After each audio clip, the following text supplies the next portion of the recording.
Can you hear me now? You should be able to hear me now. If you can't, I don't know. How about now? How about now? There we go. Okay, good. Thank you. Thank you, John Dune. I appreciate it. I don't know what's going on.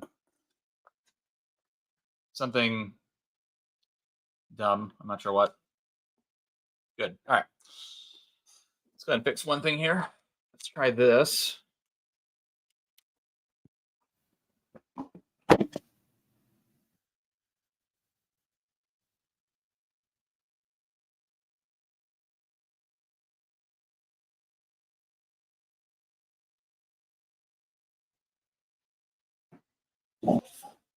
All right, you guys should be able to hear me now. You can still hear me.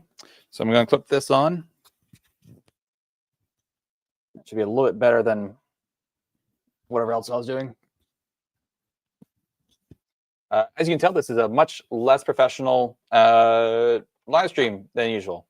Because we're just going to hang out. We're going to just talk, hang out, and open up some packages I got today. I actually got funny thing happened is I got the first package. I thought, oh, it's the books from Pinnacle. And then my wife came in with another package. Like, hey, you got another package. I was like, oh, wait, this is from Pinnacle. So that means this other one's from somewhere else. And so I checked it, and I was like, oh, okay, that's one's the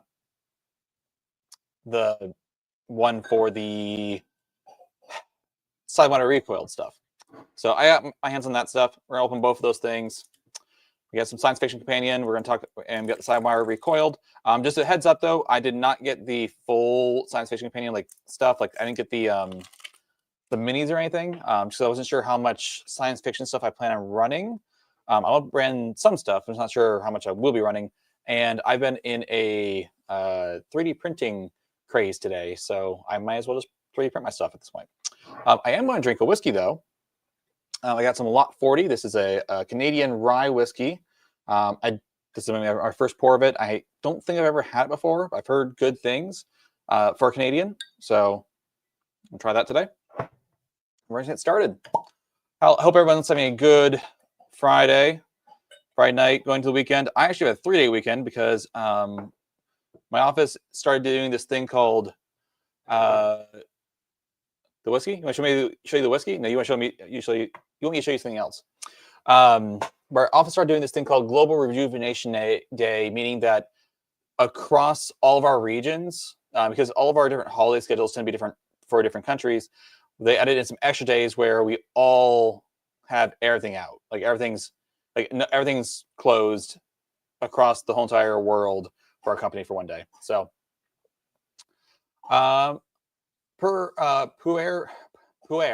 Puering T-Cat says, hello, Goose. Having a great luck running Suede. My group loves the system, and one of them has independently come to the observation that Suede is good for fast action and pulpy nonsense. It's like it's designed for that or something. So, good to hear it, though. Glad to hear that, Puer. I know it's Puer. I just got to say it right. So, that's pretty good. All right. I'm not going to start science fiction painting because I'm going to save the best for last. We're going to start, not the best for last. I don't know how to say it. Saying the wrong things, Goose. We're going to put that for later. This was the first package I got today. This was for Drive-Thru RPG. Now, I know that this is for Sidewinder Recoiled. I got the hardback core rulebook and the hardback player book. And I know that they actually did a pause on the ordering for these books because there was a saturation issue. So we may find that there might be something wrong with this. But according to what I heard, Drive-Thru RPG did stop once they realized there was a problem. So the question is, does it have a problem or not? We'll find out. Let's see here. Just put in order of the second physical copy, and then now I'm really waiting for the Pathfinder books reprints. Oh, okay. Yeah. All right, so let's go ahead and open this up from Drive-Thru RPG and see what we got. Oh, some big, beautiful books. So let's go ahead and, don't spill the whiskey. That's important. All right, so here we go. This is the Sidewinder Recoiled hardback book. This is the core rules. It is more akin to a D&D size book than it is to a Savage book, like for the normal ones for comparison. Here is a normal Savage Worlds book, about an inch taller, 2 inches wider. And then comparison to a D&D book. Here is that. They're pretty much, you know, even compared to D&D book, it's slightly taller. So more of that size.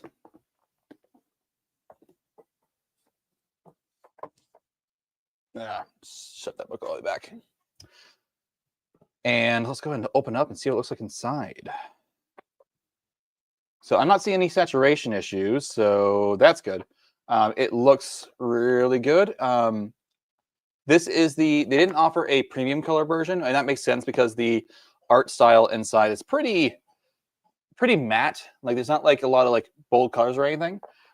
So just doing the standard color looks really good. So why spend the extra money on premium color when everything in here looks pretty good by itself? And yeah, that just looks really good. Nice big books, nice big pieces of artwork. The professor, yeah, looks good. Okay, so that's the core rule book. And then we have the player's book. That's what's Recoiled player's book. So the yeah, man, got dropping stuff all over here. The core book is about 240 pages, and the player's book is about 180 pages. And I believe, and someone can correct me if I'm wrong, if they know, but I believe that everything that's in the player's book is in the core rulebook. It's just a matter of it's a matter of like just eliminating some stuff that players don't need to know from this version into this version, which is how we basically got the player's book for Persuade as well. You know, we took out everything that players don't need to know, and you get this nice little smaller version of the book. Much bit thicker than you thought. Yeah, it is a lot thicker than I was expecting it to be. For I will say, I am props to a lot of the third-party publishers lately, because they are creating these books. I was going to say lately, just in general. These books tend to be quite large, like not just like thick, like 250 pages is nothing to laugh at. That's a lot of pages. This is more pages than the core rule book of Savage Worlds. Now there's a lot more art, a lot more description of everything in these books versus the core rule book. There's some description here, but you're not running a setting into this book. This is a settingless book. You're just writing rules, mechanics, and that's it. Whereas we're getting some flavor, we're getting some descriptions, we're getting some again, like really pretty, really good artwork.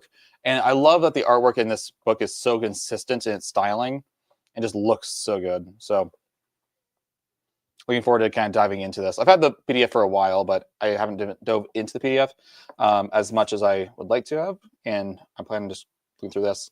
And it'll be nice to have this. I'm curious how this will work alongside Deadlands. It's supposed to be its own thing, your own like just more standard not Weird West, just standard West, Wild West kind of setting versus Deadlands, the Weird West.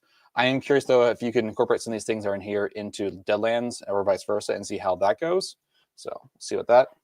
But those are those two, and they look quite good. There is a lot of other stuff that they offered as print, like action cards, art type cards, and an adventure. The adventure coupon just came through, I think, either today or yesterday or something like that. Sometime this week. I think it was today.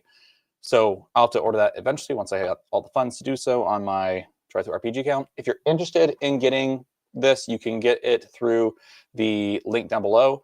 Currently, I think they're only offering it through PDF, not offering any of the print-on-demand options currently, because they want to make sure that they got any saturation issues taken care of. But that should be approved soon. So good for that. All right. Again, please, guys, talk in the comments. Love to hear how your week's going. How are your Savage Worlds games going? Here's a question to all you right now. What is the game you are currently running in Savage Worlds? Or games, if you have multiple games. So here, let me go ahead and make a little banner. So you can all answer this question. What Savage Worlds games are you currently running? There we go. Answer that question. Love to hear about it. So yeah, so after I got that box, I then got this box, and I'm gonna take a look and see what we got here. Let's see here. Got my little clippers for my 3D printer. I'm gonna use that to cut this up a little bit.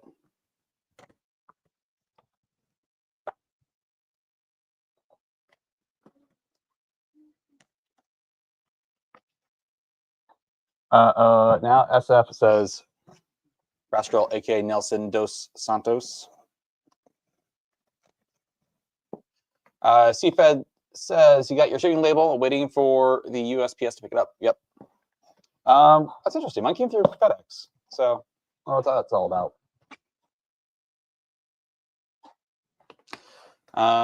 Hamstone says I'm running the Necessary Evil Breakout, nearly done with it, and playtesting Han Cluster Friday. Nice. I've heard so many good things about Han Cluster. I haven't gone around to trying it out yet. Looks good. Let's go ahead. I'm gonna start Legends of Ghost Mountain afterwards. Here's a question for you, John Doom, Hamster Doom. How long are your games, like, per week? So I'd be curious to hear about that, like how long those are. Puering TCat says you say you're gonna run a Phantasy Star game. I don't only know about the video game, so I don't know much about Phantasy Star itself, like what the world's like. So if you want, I'd be happy to hear more about it though. All right. So like I said, I did not get like all the bells and whistles for this campaign. I got the main book with the PDF, and I got whatever came with it, and then I put up one add-on, which was the science fiction companion adventures. So here we go. Right on top, we got our art type cards.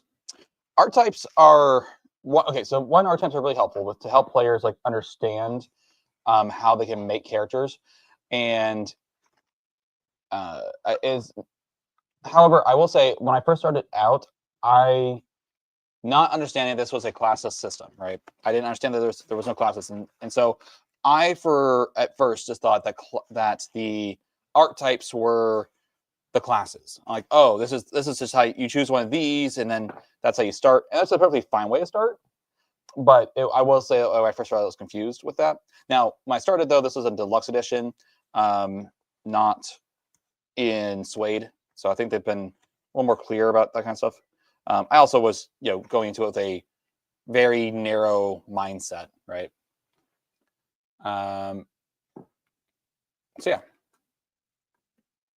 Hampshire, so 2 to 2.5 hours per session. Okay, yeah, that's about what we do. Okay, that's. I just find like I'm not having an issue. It's not an issue. It's just like and part of this is that it's a really long campaign. But we're running through Rise of the Rune Lords right now for Savage Pathfinder, and we're on book 3, and it's been taking a while. Evan hasn't made it. Must have forgotten it's Tuesday. It's not Tuesday. This is just a nice little Friday hangout. This is not the Savage Goose Show where we talk about news from the past week. This is just come hang out with Goose while he tries to get the plastic off these cards without damaging them.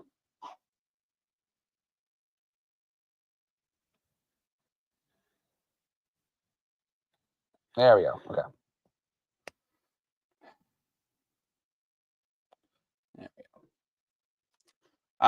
So sorry, 2.5 hours, 2 to 2.5 hours a week. That is, okay. Well, here we go. Rise of the Lords is long, and it's all combat to combat. Yeah, so that just might be part of it. It's just that's a long campaign, and that's why it takes forever. And I just gotta kind of make sure I don't lose my players' interest.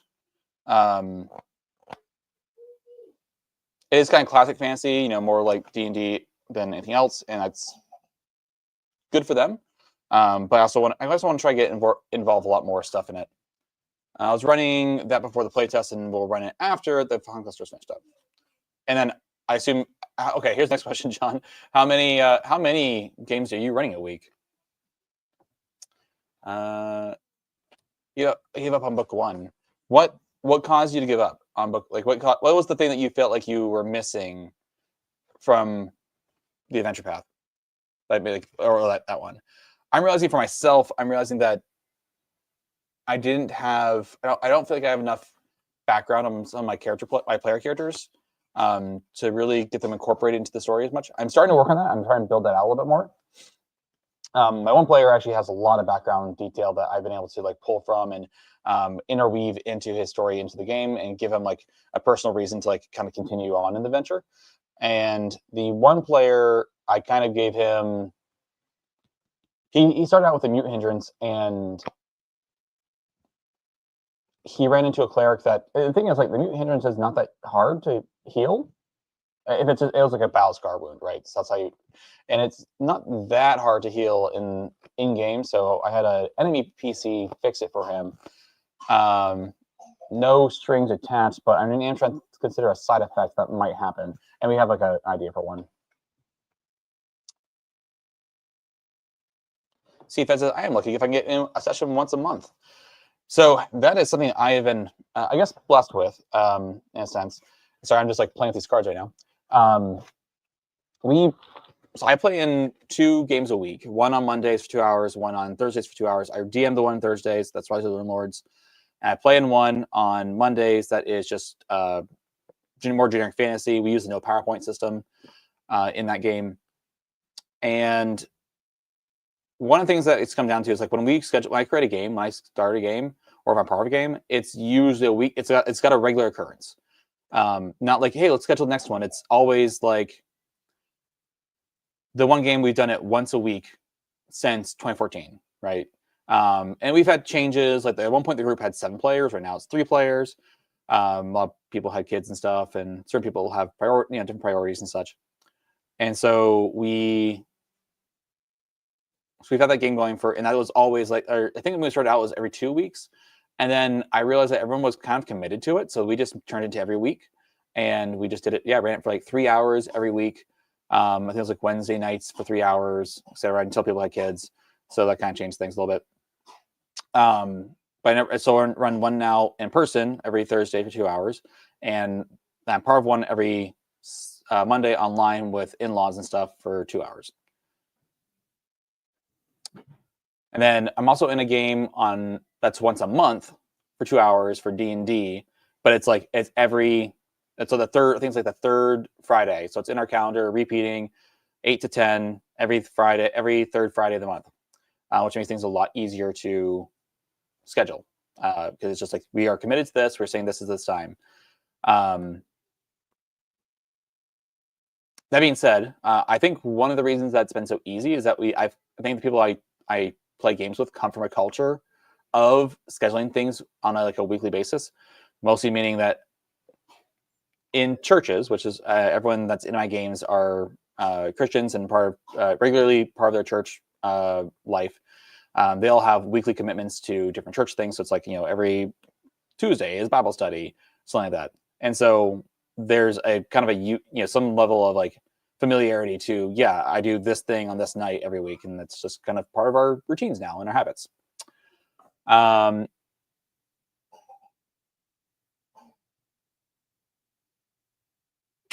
Yeah, Hamster saying like you got to build groups. Yeah, and that's kind of like you just got to find people that are ready, that are going to do it that particular way.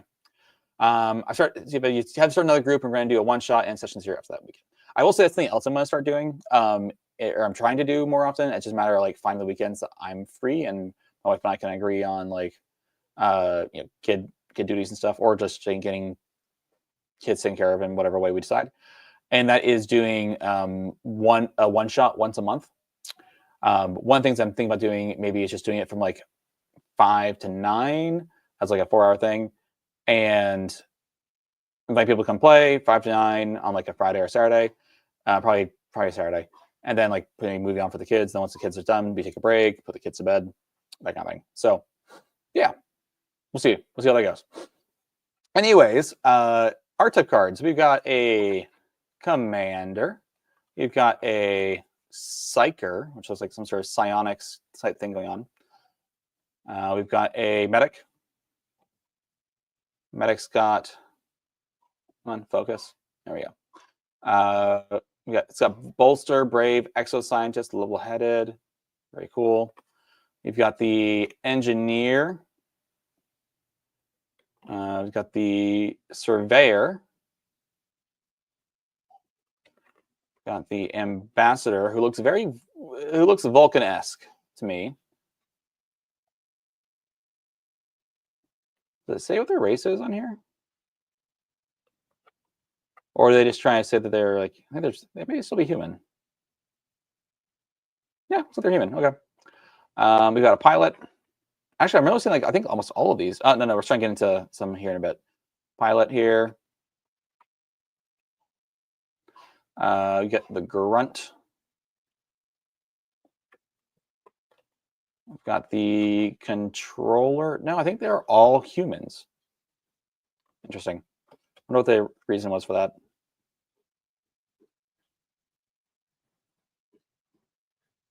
Yes, Rastorol, or Nelson. I'm just going to call you Nelson. I apologize. I do talk fast. Thank you for pointing out, because it's helpful for me to have it pointed out so I can slow down and talk a little slower and enunciate. You think a guy that had gone through preaching classes through seminary and a lot of speech classes and has done a lot of public speaking would be more used to slowing down and being clear and concise. But fortunately, I'm not. So I will try to do better. Thank you for pointing it out, though. I do mean that. I mean that sincerely. Please, thank you for pointing it out. Let's see here. Ted says, I've been running some one sheets for my regular D&D group. They are now going to decide on a longer plot point campaign. Top choices so far is Holler, ETU, and Lost Colony. I've played ETU. I really enjoyed it. I'm not sure how much my players enjoyed it as much.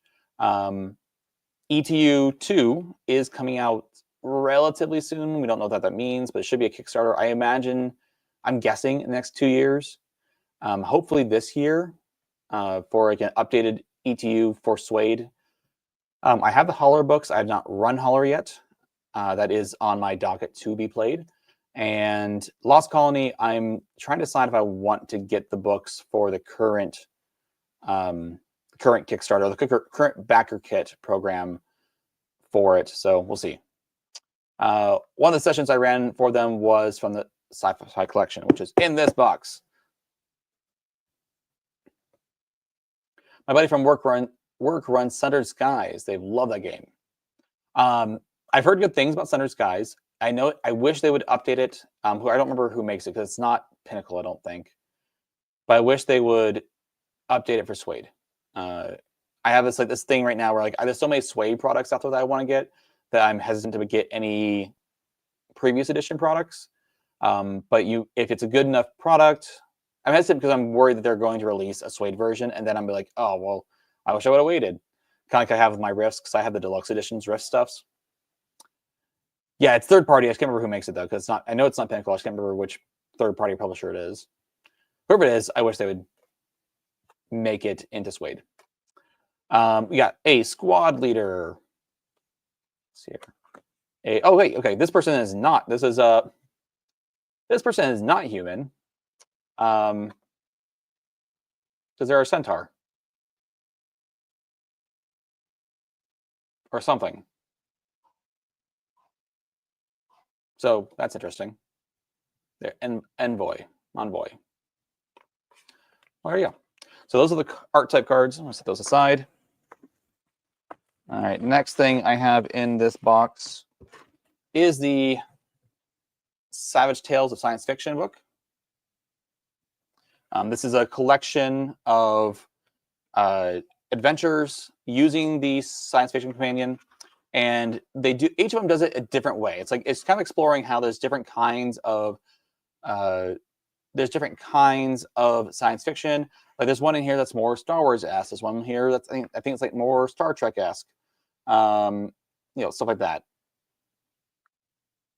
So you have one here called Going Viral, one called The Captain is Dead, one called Emergency Evac, one called The Queen's Gambit, Chariots of Darkness and Light, yeah, and then one from Blood from a Stone, which makes me think of Soup from a Stone, which is a book that my kids have been reading a lot. So, you know. So Going Viral looks like it's more of a cyberpunk-esque game. I knew this all from before. I can't remember off the top of my head. Let's see here. So that looks like more cyberpunk. The Captain is Dead looks more like a... I think this is more Star Trek-esque.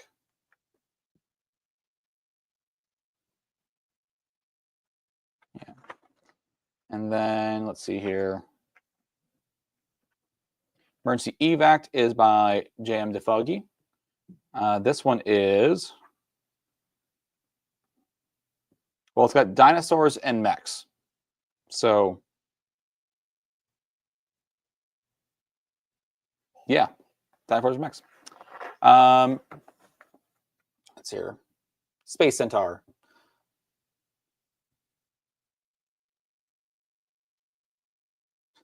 I should do a show showing off my collection. So I should say my collection as far as RPGs goes is I got my old D&D 5e stuff here, and then I have Savage World stuff. I do have a few other things, but like very few. I am trying to grow the collection though. I have to decide when I want to grow the collection. I have to decide on spending money on Savage Worlds products or on these other things. And I'm like, what do I want to do? So for instance, I would like to get the Index Card RPG, Shadow Dark, Crown and Skull, and Easy D6. Those are the 4 games I'd like to get. Yeah, for those of you who don't know, JM is the guy from... oh, sorry. Where'd he go? JM is the guy from the Side Universe show on Thursdays. He's awesome.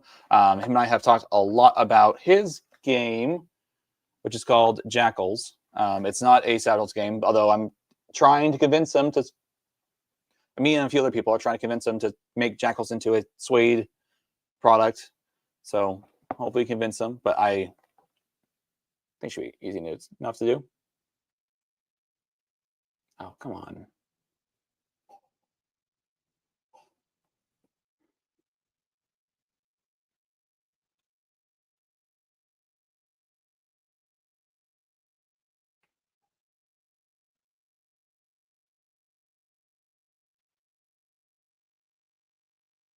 Okay, sorry. Had a little bit of confusion there with my StreamYard. All right, cool.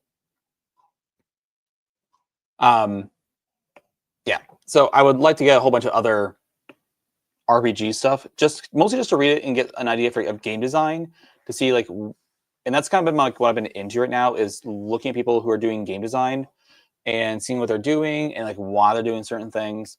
And part of it so that I can get a better appreciation for Savage Worlds and understanding why Savage Worlds runs in a certain way, why do we do certain things in a way, and what can we do as far as homebrew or how we impose certain rules in the game to ensure we get the most out of it. So one of the things I watched a couple of videos about is game rewards. And one of the things that Matt Colville said is, you know, a game look at what the game rewards, because that's the behavior the game is encouraging. And so one of the nice things about Savage Worlds in my mind is that bennies are the way that you can reward players. And really, when you give bennies, there's certain things you're supposed to give them bennies for, but you can technically give them bennies for whatever you want, as long as it's in line with what you think you would like to have in your game as far as the GM is concerned. So for me, when a player does really good role playing or does really good trapping or really does a really cool description of what they're wanting to do, I'm trying to reward them with that behavior and trying to encourage them to do more of that. Like, yeah, keep doing that. That's awesome. Please keep doing that. So yeah, so JM DeFoggy did the emergency evac stuff. Let's see here. What's the next one? We have and I think the emergency evac is supposed to be like Journey to the Center of Earth type stuff, I think. They have the Queen's Gambit, which I'm not sure what this one's supposed to be like. Maybe like Alien, maybe? Possibly, I'm not positive. And we have the Chariots of Darkness, which also to me reads a little more Star Trek. The other one looked like Star Trek, like if you're part of a cargo bay, which maybe it's not Star Trek. Maybe that one's supposed to be Alien. I don't know. This one looks more like Star Trek because it's got a captain's log and everything. Yeah, this one's definitely more like Star Trek. And then Blood from a Stone is by Landauer, who also works at Pinnacle. I think they all work at Pinnacle, but yeah. Oh, and this one looks like Star Wars. So this guy's got a lightsaber. So that's cool. Here. Little focus. A little bit of lightsaber there. So that's cool. All right, put that aside. Let's see here. Wait. Hipster says, I prefer Shadow Dark to our index card RPG. I really like ICRPG. It's mostly just, again, just to get an idea for game design. I've heard there's some really good insights in the index card RPG book. So I'm really curious about that. And I'm leaning more and more towards simple games. One of my friends from our church, he plays Cairn with his friends and his brother and stuff. And so it's a very simple game. He really enjoys it. So I've been trying to look into more like those. Whereas another person from church who his favorite system is Pathfinder 3.5. So I'm like, you got two really big ends of the spectrum there. Not only 3.5, he does a lot of homebrew, like Gestalt and like superpower type stuff. It's crazy. Most of my collection is Savage Worlds. I have some Morkborg, Vast Grim, and Shadow Dark, and very little D&D. Yeah, I kind of like, I wouldn't say, I would start on D&D, right? My first game as D&D ever was a 4th edition game, because I bought the box set, and someone in my dorm said, oh yeah, I'll run that for you. So we ran the box set of 4th edition. Did that once, didn't go back. Then I played the 3.5 game for a bit. We played some, not the current Legend of the Five Rings, but the old Legend of the Five Rings. It was like a multiple D10 system. So that was pretty fun. And then when 5th edition came out, I like jumped on 5th edition because it was like, oh, it feels a lot to me, like compared to like 4th and 3.5, it felt like a simplified version of 3.5. And that was like perfect for what I wanted. And so I played a lot of that. And then eventually I found Savage Worlds. I did play some Savage Worlds in college, but I didn't get like too hooked on it. When the Suede Kickstarter happened, I jumped on it and did the Kickstarter, and that's pretty much where everything started. I didn't go look back after that Kickstarter and got the books and everything. And I've just done, for the most part, Savage World stuff since. Let's see here. Nelson says, I'm GMing Deadlands on Mondays and all kinds of RPGs on Fridays.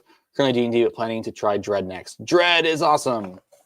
I have the Dread book. I don't know if it's right. I don't think it's here. I printed out the PDF of the Dread into like you got it like spiral bound and everything, and it's sitting in my. I think it's sitting in my back room bookshelf. But Dread is awesome. I love Dread. I like running Dread usually like once a year in October.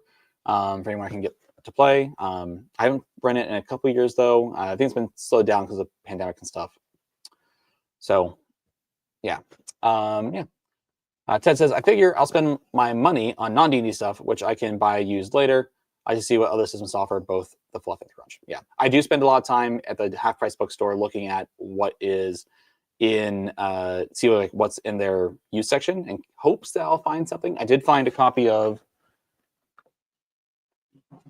the old deluxe book when I was at a half-price bookstore, so I was like, perfect, I'll grab that.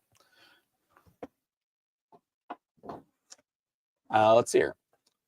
I hope to get Deadlands to the table one day. Yeah, same.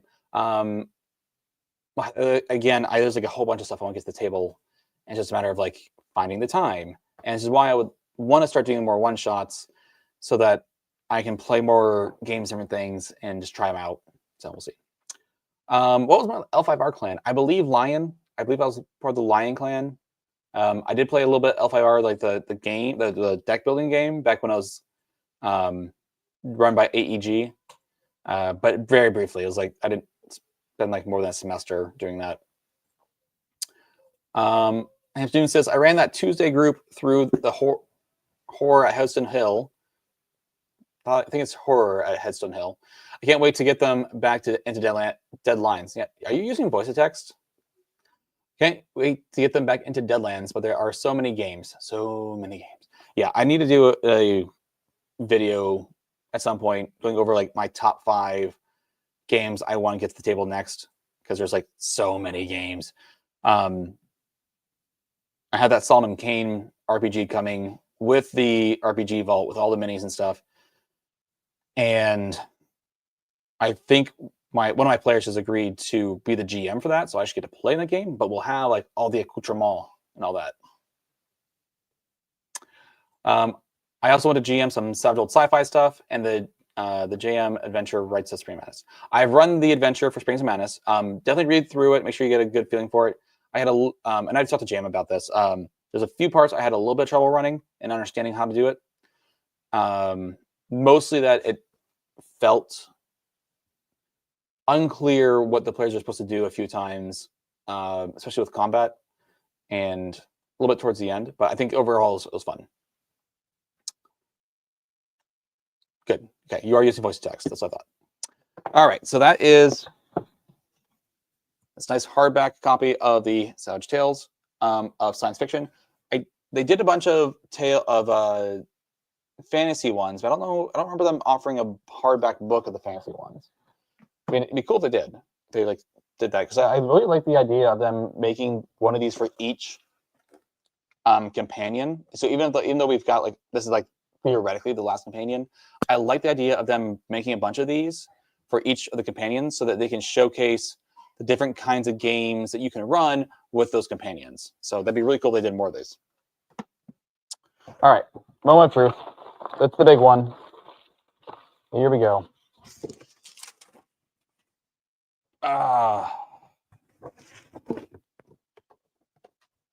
Yeah, your box. Here it is. The science fiction companion for Savage Worlds. It is a hefty book. This is quite hefty. Okay, I'll have to sit down and open it.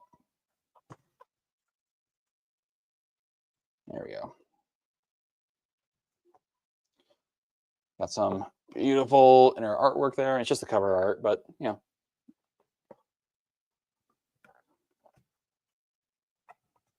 And there we go. Just got some monsters in the back here. Got some powers. Got some weapons. Some walkers. That's like mechs, starships, vehicles, cyber waves, setting rules. I love me some setting rules. Love looking at some setting rules. Stuff about desperate attack. Some stuff about carousing. Really cool stuff in here. There you go. So how many pages is this? This is the biggest companion they've done is 300 pages. So let's do a comparison real quick. Let me grab a Fantasy Companion. Fantasy Companion was $270 approximately. The Superheroes Companion was, which was the first companion they released, was just shy of 200. And the Horror Companion was also just shy of 200. So this is like 100 pages more than both the Superpowers Companion and the Horror Companion. And then the core rulebook, for comparison's sake, is just over 200 pages. Oh, ribbon colors. Good question. I pulled the ribbons. Looks like you get 3 ribbons. We've got black, white, and blue. And I never noticed the ribbons were different colors on each book, though. Thank you for pointing that out. So we got on the Horror Companion, it's like black, red, and like a dark green. Black, blue, red for superpowers, and fantasy is like green, gold, red. So nice. Thanks for pointing that out. Oh, sorry. Is that better? My microphone's right here because I don't know what's going on with this one, but it's just not working for me. Like every time I try to switch to this microphone in StreamYard, StreamYard goes, "Oh, we can't access any of your devices." So I'm gonna have to figure out what's going on with that. Like it'll lose access to my camera and to all my microphones, and I'll be like, "Oh, you can't access anything." Yeah, I don't know what's going on with that. Okay. But yeah, that is the science fiction companion. Man. So this is the last companion that we've been waiting for to like complete what we expect of companions.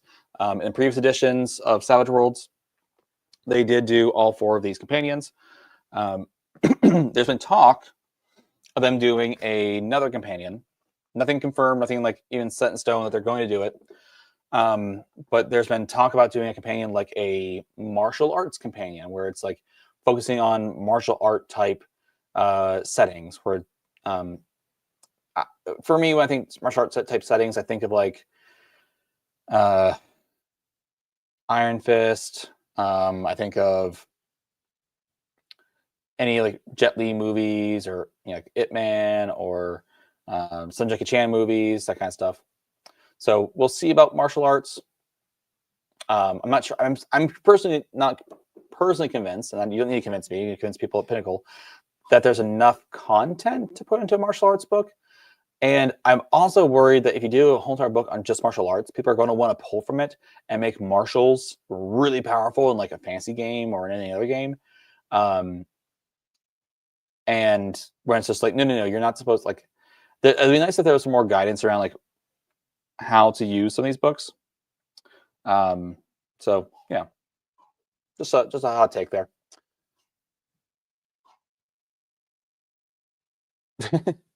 A romance, yeah, no, let's not go around the D&D route of having a romance companion. Thank you.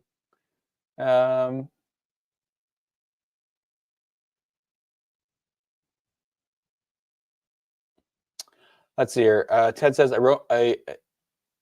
yeah, I've heard martial arts. I haven't heard about romance. A GM-focused toolkit guidebook. Yeah, I would like to have more like instructions for GMs, more tools for GMs, other than the core rulebook and the Game Master's Guide. It'd be, and it's not to say this isn't helpful, but it'd be nice to see like a book with more tips on how to run games in Savage Worlds. There's a book. I'm looking around for a book right now. I don't see it right now. But there's been several books that I've been reading on game mastering and how making your games more fun and stuff. But you always have to contextualize these books to Savage Worlds, right? So I have like the Lizzie DM's Companion, very helpful for like trying to make your games not be as stressful for you as a GM to set up and stuff. I've got a book on, here. This one, So You Want to Be a Game Master, by Justin Alexander. Again, though, it's mostly tailored towards, it's got some good ideas, but it's also a lot of it is tailored towards, Pathfinder, D&D, those kind of games. And on top of that, I'd say even like more attrition-based systems than, where I would not call Savage Worlds an attrition-based system. So games like that, that'd be cool.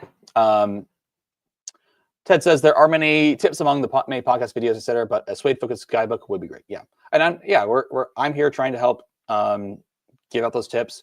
Was almost late today because I was working on a video that for Pete and Sloom and I's TPK 101 podcast that should be released within the next week. I just need to export it. It might even be released tomorrow if I can get everything set up at time. So there's a lot of things out there that are great tips, but it'd be nice to have that all in one resource. So like the things that are in Justin Alexander's book about how to be a game master, a lot of this stuff is available through blog articles, through videos, through whatever. But it's a good book because it's all condensed information into here's a book, here's a condensed information, here's how you can do things. So it'd be nice if we had something like that for Savage Worlds, because a lot of the content out there that is in book format tends to be more for these attrition-based games, not for Savage Worlds, because Savage Worlds just runs differently, in my opinion, than most games out there. I think most of us would agree that Savage Worlds is different than most games. I don't even know what the closest game to it would be in terms of how the base mechanics work. So yeah. All right, bye, Nelson. Have a good night. I'll be in Europe. I mentioned this live stream recently. I'll be in Scotland from June 3rd to August 19th this summer. So I'll still be doing the live stream. I'll be gone. I won't be able to do it for a few weeks in there. I'll be on vacation stuff, just not doing the channel. I'm going to try to keep putting out content while I'm there. But just so you guys know, I'll be out there. And so if you have any, questions on hey, where's Goose? Things may be a little bit slower. It's because I'm in Scotland. I'll still be working and stuff, so nothing too big there. All right. Evan Gosnell, must be Presbyterian. Indeed, I am Presbyterian. How'd you know? Torg, okay, because Torg's a little bit similar to Savage Worlds. Got it. Yes, Evan, how did you know that was Presbyterian?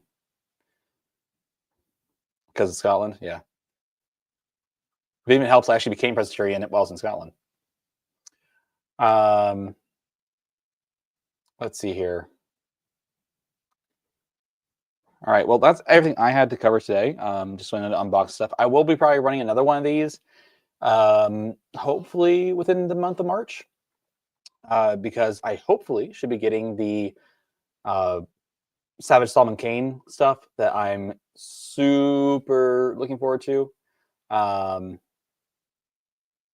Just because I'm getting all the minis and stuff, and the book and everything, so I'm super excited to look over that. So I'll probably do another one of these once that comes in. Scotland is a Presbyterian dream. Yeah. So I live in Pittsburgh, and it gets fairly cold here in the winter. We get snow. We got into single digits.